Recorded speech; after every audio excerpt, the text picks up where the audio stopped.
नमस्कार, मैं रीमा प्रसाद। आज 14वां दिन है, यानी भारत में एक ऐसा ऑपरेशन चल रहा है जिसको लेकर जो चुनौतियां हैं, जो परेशानियां हैं, वो गुजरते दिन के साथ बढ़ती जा रही है, लेकिन हार किसी ने नहीं मानी है। डटी हुई है हमारी टीमें। हालांकि मशीनों को काम करने में थोड़ी सी दिक्कतें जरूर आ रही है, लेकिन उन दिक्कतों को पार करने की हर संभव कोशिश की जा रही है। इस वक्त हम सबसे पहले तस्वीरें दिखाएंगे कि हलचल किस तरीके से है। हलचल ये हम दिखा रहे हैं आपको। देखिए एक बार फिर आज सुबह की शुरुआत के साथ ही कैसे मॉक ड्रिल हो रहा है, किसका? एनडीआरएफ की टीमों का। एनडीआरएफ की टीमें यहां पे मॉक ड्रिल कर रही है, वो तस्वीर इस वक्त आपके सामने है। यानी बैकअप प्लान एनडीआरएफ की टीम हर सुबह करती है, इस उम्मीद के साथ कि आज का जो दिन है, जो गुजरता हुआ घंटा है, उसमें शायद कोई बड़ी बात हो जाए। और इसी उम्मीद के साथ हमारी जो रेस्क्यू टीमें हैं, एक्सपर्ट्स की टीमें हैं, वो सभी अंदर मौजूद है। कल देर रात इस तरीके की परेशानियां आ गई कि फिर से ऑगर ने काम करना बंद कर दिया।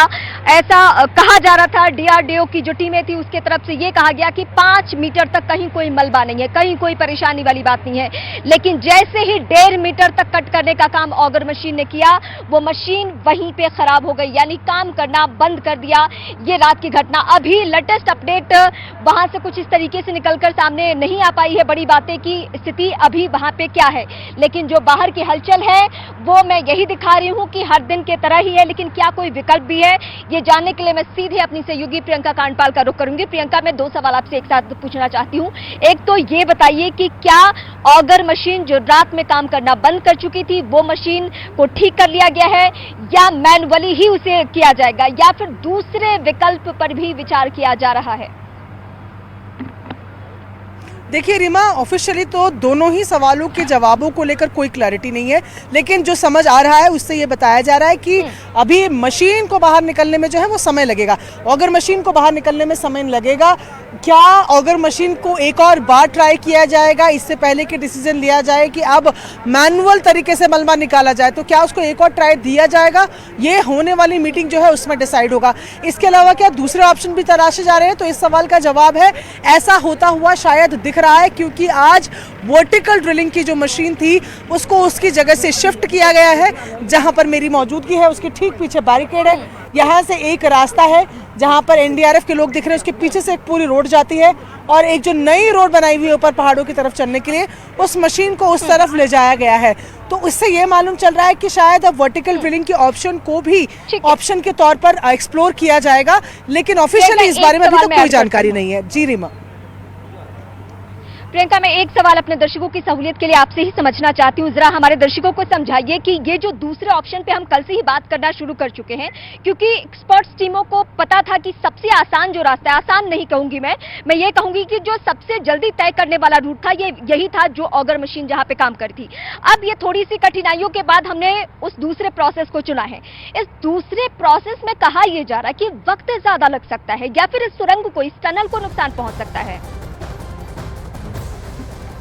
देखिए आप साफ तौर पर, क्योंकि जब हम बात कर रहे थे, ये जो सामने का टनल दिख रहा है, यहाँ से केवल 60 मीटर की दूरी को तय करना था, जिसमें से 45 हम कर भी चुके हैं। अब इसके बाद दूसरा छोटा रास्ता जो है वो वर्टिकल ड्रिलिंग ही है, जिसमें 88 मीटर के तकरीबन ड्रिल होना है। तो इसी वजह से इसके बाद उस ऑप्शन को रखा जा रहा है। हाँ, ये माना जा रहा है कि हो सकता है कि टनल पर उससे नुकसान हो, लेकिन तमाम जो मंत्री, केंद्रीय मंत्री नितिन गडकरी की बात की जाए, पीएमओ ऑफिशियल्स की बात की जाए, यूके के जो सीएम है पुष्कर सिंह धामी की बात की जाए, उन्होंने एक स्टेटमेंट को बार बार बोला है। वो ये बोला है कि 41 मजदूरों की जान किसी भी कीमत पर वो बचाएंगे। तो वो कीमत 1300 करोड़ के ये का जो टनल बना हुआ है, इससे भी ऊपर है वो 41 मजदूरों की जान। तो मुझे लगता है कि ये टनल पर नुकसान पहुंचने के चांसेस प्रो कॉन्स में जरूर है, वर्टिकल ड्रिलिंग में या हॉरिजॉन्टल ड्रिलिंग में, लेकिन फिलहाल वो प्रायोरिटी नहीं है। प्रायोरिटी ये है कि क्या ये लोग जल्द से जल्द उन मजदूरों तक पहुंच जाएंगे। तो इसीलिए हम लगातार कह रहे हैं कि दूसरे ऑप्शन को भी शायद आज से